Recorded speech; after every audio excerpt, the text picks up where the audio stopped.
देखो एक और कहानी है मूसा की कहानी। क्या है मूसा कहानी में? देखो यहाँ पे एक मूसा की कहानी है। ये मूसा क्या करता था? भेड़ बकरी चराया करता था। क्या करता था? भेड़ बकरी। अपने ससुर का भेड़ बकरी चराया करता था जहाँ शादी किया था।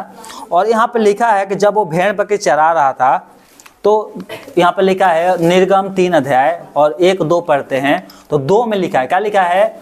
और जब वो भेड़ बकरी चरा रहा था, हाला नहीं कर, क्या कर रहा था? भेड़ बकरी जब चरा रहा था तो परमेश्वर के दूत ने एक कटीली झाड़ी के बीच आग की लोह में उसको दर्शन दिया और उसने दृष्टि उठाकर क्या देखा कि झाड़ी जल तो रही है पर भस्म नहीं हो रही है। हालेलुया। झाड़ी क्या हो रही है? जल रही है परंतु भस्म नहीं हो रही है। बोलो हालेलुया। आग किसी भी पेड़ में लगा दो वो जल जाएगा, परंतु ये झाड़ी जल नहीं। पता है वो झाड़ी कौन है? वो झाड़ी हम लोग है। हालेलुया। झाड़ी कौन है? यीशु मसीह ने कहा मैं दखलाता हूँ, तुम क्या हो? डालिया हो। हालेलुया। इस पता है यहाँ पर सबसे बड़ी बात क्या थी? यहाँ पर सबसे बड़ी बात ये थी कि आग तो लगा हुआ था पर जाली क्या है? जल भी रही थी, उसको ऑक्सीजन सब कुछ मिल रहा था, परंतु वो भस्म नहीं हो रही थी, राख नहीं हो रहा था जल के। हालेलुया। कहने का मतलब है हमारे ऊपर जितना भी प्रॉब्लम आ जाए उस दुखों में क्या है? हमें जलना है परंतु भस्म नहीं होना। हालेलुया। हालेलुया। प्रॉब्लम आएगी, दुख आएगी, मुसीबत आएगी, उसमें बने रहना। हालेलुया। भस्म कब हो जाते हैं? जब हम प्रभु को छोड़कर पीछे चला जाते हैं। इसको हटाओ तो यहाँ से, चलो इधर, इतना जगह यहीं पर बैठने की जगह मिला है। झाड़ी के समान बनना। हालेलुया।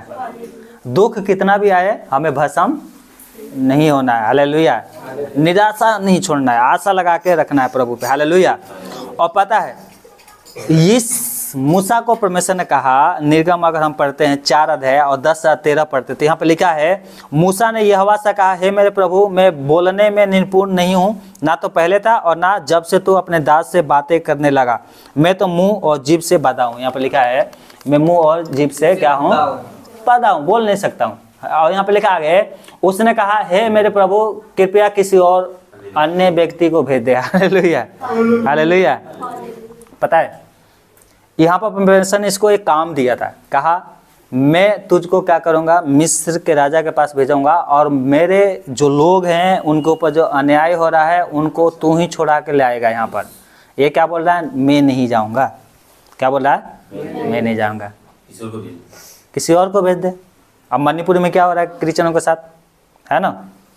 तो परमेश्वर कहेगा बबलू तुझे मणिपुर में जाना है, तो ऐसे मूसा से बात कर रहा है, तुम्हें मिस्र देश में जाना है, उनको बचा के तू ही लेके आएगा। और मिस्र से तो हत्या करके भाग गया था, है ना? एक तरह से एक अपराधी था समझ लो।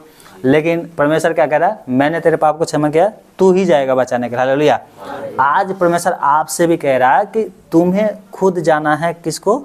शुभ समाचार सुनाने के लिए। यहाँ पर परमेश्वर इसलिए रखा है कि हम क्या करें? परमेश्वर के हम अपने घर में भी कर सकते हैं, गांव में भी कर सकते हैं, लेकिन प्रभु ने आपको ही यहाँ पर चुन के रखा है, इसलिए ये काम खुद आपको करना है। हालेलुया। हालेलुया। यहाँ पर परमेश्वर के दास एक यिर्मयाह भी था, ये भी यही कह रहा था। क्या बोल रहा है? परंतु यहोवा ने मुझसे कहा मत डर क्योंकि मैं लड़का हूँ। क्या ये कह रहा है? परंतु यहोवा ने मुझसे कहा मत डर क्योंकि मैं लड़का हूँ, क्योंकि जिस किसी के पास मैं तुझे भेजूँ वहाँ तू जाएगा और जो कुछ मैं तुझे आज्ञा दूँ वही तू करेगा। हालेलुया। हालेलुया। यहाँ पर आगे लिखा है उसके मुख के देखकर मत डर क्योंकि तुझे छुड़ाने के लिए मैं तेरे साथ हूँ, यहोवा का यही वाणी है। हालेलुया। हालेलुया। ये भी परमेश्वर के दास कह रहा मैं कैसे प्रभु के काम करूँगा, मैं तो लड़का हूँ, है ना? बहुत से लोग बोलते हैं मैं पढ़ने नहीं आता है। नहीं, प्रभु के वचन सुन तो सकते हो ना, उसको सुन के याद रखो, कोशिश करो याद रखने के। हालेलुया। परमेश्वर का दास मूसा भी कह रहा था कि मैं नहीं कर सकता। परमेश्वर कह रहा ये जो काम दिया है वो तुम्हें करना है। हालेलुया। परमेश्वर जो कुछ भी आपको काम दिया है वो आपको करना है। आपका पति नहीं कर सकता, आपके बच्चे नहीं कर सकते, वो काम आपको दिया है वो आपको करना है। हालेलुया। हालेलुया। वो आपके द्वारा परमेश्वर क्या चाहता है कि मैं अपने कामों को करूं। कोई भी परमेश्वर का दास हो, कोई भी विश्वासी हो, आपको शुभ समाचार सुनाने का काम दिया है, आपको उस काम को करना है। परमेश्वर स्वर्गदूतों को भी भेज सकता है, लेकिन स्वर्गदूतों को अनुमति नहीं है कि सुसमाचार सुनाए। हालेलुया। पेट्रो काम में एक परमेश्वर का जन था, उसके पास स्वर्गदूत आया और कहा, देखो स्वर्गदूत आता है और कहता है कि तेरा दान और तेरी प्रार्थना ग्रहण की गई है, इसलिए उस गांव में पतरस नाम के आदमी हैं, उसको पास जा और जो कुछ वो कहेगा वो करना। स्वर्गदूत नहीं जा सकता था, स्वर्गदूत नहीं कहता, स्वर्गदूत भी बता देता यीशु मसीह पे विश्वास कर, है ना, बदतमीज वाले, तेरा उद्धार हो जाएगा।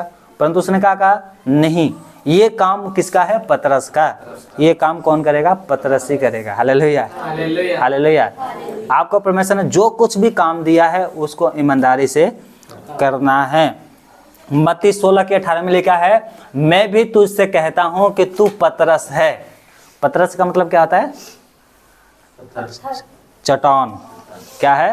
प्रभु ने आपको क्या किया है? चट्टान बनाया। क्या बनाया है? चट्टान में चाहे वो बाढ़ टकराए, चाहे पानी टकराए, वो चट्टान को हालेलुया हिला देगी, काट देगी? नहीं काटेगी। हालेलुया। वही तो परमेश्वर कह रहा है, तू क्या है? पतरस है, और मैं इस पत्थर पर अपनी कलीसिया बनाऊंगा और अंधोलोक के फाटक उस पर प्रबल। शैतान, कोई भी दुष्टआत्माएं, बीमारी उसको क्या करेगी? भस्म नहीं कर सकती, उसको चट्टान को नहीं गिरा सकती। जो झाड़ी को हमने उदाहरण लिया था कि कोई भी क्या है, मतलब आग, आग का मतलब होता है दुख, प्रॉब्लम, है ना। आग तो लगा था झाड़ी में, परंतु वो भस्म, वो क्या था? वो झाड़ी हम लोग हैं, हमें भस्म नहीं होना है। हालेलुया। जो परमेश्वर ने काम दिया है, परमेश्वर कह रहा है कि मैं अपनी कलीसिया तेरे द्वारा बनाऊंगा। Hallelujah, hallelujah. लोगों का उद्धार किसके द्वारा करेगा? आपके द्वारा, और उस काम को आपको करना है। बोलो हालेलुया। ये क्या लिखा था? क्या पढ़ा था हमने? इब्रानियों 10:36 में, क्योंकि तुम्हें धीरज धरना अवश्य है ताकि परमेश्वर की इच्छा को पूरी करके तुम प्रतिज्ञा का फल पाओ। Hallelujah, hallelujah. हमें धीरज धरना है और परमेश्वर की इच्छा को क्या करना है? पूरा करना है। हालेलुया। परमेश्वर की इच्छा यही है, हम दूसरे को शुभ समाचार। एक गीत है कि खुद ही बचना काफी नहीं, दूसरों को बचाना काफी है। बचाना जरूरी है। हालेलुया। और एक और भी गीत है इंसाफ वाला, जब यीशु मसीह आएंगे तो बहुत लोग छातियाँ पीटेंगे, बहुत से लोग खुश होंगे। खुश होने वाले कौन होंगे? विश्वासी, जो प्रभु के प्रतिदिन क्या आज्ञाओं मानते हैं, उसके भय में चलते हैं। प्रभु यीशु मसीह आएंगे तो अपने हाथों को उठा के धन्यवाद करेंगे, परंतु जो अपनी जीवन को क्या है, पापों में जी रहे हैं और यीशु मसीह को छोड़ के चले गए हैं, वो छाती पीटेंगे। 1:6 में प्रकाशित बकाया 1 और 5 और 6, 7 पढ़ते तो वहाँ पर इस प्रकार से लिखा है कि वो लोग छाती पीटेंगे, रोएंगे, कहेंगे काश उस समय हमें नहीं छोड़ता, काश बदतमीज़वा हो रहा था तो हम बदतमीज़वा ले लेते। उस समय वो लोग क्या है? माफ़ी मांगेंगे, परंतु उनको माफ़ी नहीं मिलेगी। इसलिए क्या है, परमेश्वर कह रहा है खुल जाएगी किताबें, ये ऐसा कहता है ना, खुल जाएगी किताबें जब भी इंसाफ होगा। इस सांप का तराजू यीशु के हाथ होगा। हालेलुया। अब यीशु के हाथ क्यों होगा? क्योंकि स्वर्ग पृथ्वी का सारा अधिकार, और उसने अपने मृत्यु के द्वारा, यीशु मसीह अपने मृत्यु के द्वारा जाति, कुल, भाषा, हर एक लोगों को मोल लिया है। हालेलुया।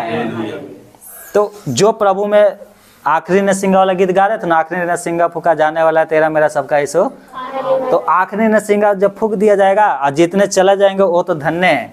जितने को जीवन के पुस्तक का नाम लिखा हुआ है वो सब तो क्या है, अगर मर भी गए हैं तो जिंदा हो जाएंगे, अगर मरे नहीं हैं तो वो उठा लिए जाएंगे, परंतु जो नहीं उठा ले जाएंगे उनके साथ तो प्रकाशित बकाया में लिखा है इतना बड़ा बड़ा प्रॉब्लम आएगा, है ना। छाती पीटेंगे, पहाड़ों से कहेंगे हम पे गिर जाओ, हम मर जाए, है ना, लेकिन उनको मृत्यु नहीं मिलेगी उस समय। Hallelujah, hallelujah. इसलिए क्या है, धीरज धरना है, हमें प्रभु में धीरज धरना है। दुखों से क्या है, डरना मतलब भस्म नहीं होना है। दुखों से हमें भस्म नहीं होना। कितना भी बड़ी प्रॉब्लम आ जाए, कितना भी बड़ी समस्या है, उसका सॉल्व कौन करेगा? प्रभु करना है। अपना क्या करना है? काम करना है। अपने को क्या करना है? अपना जो काम है उसको ईमानदारी से करना है। Hallelujah, hallelujah.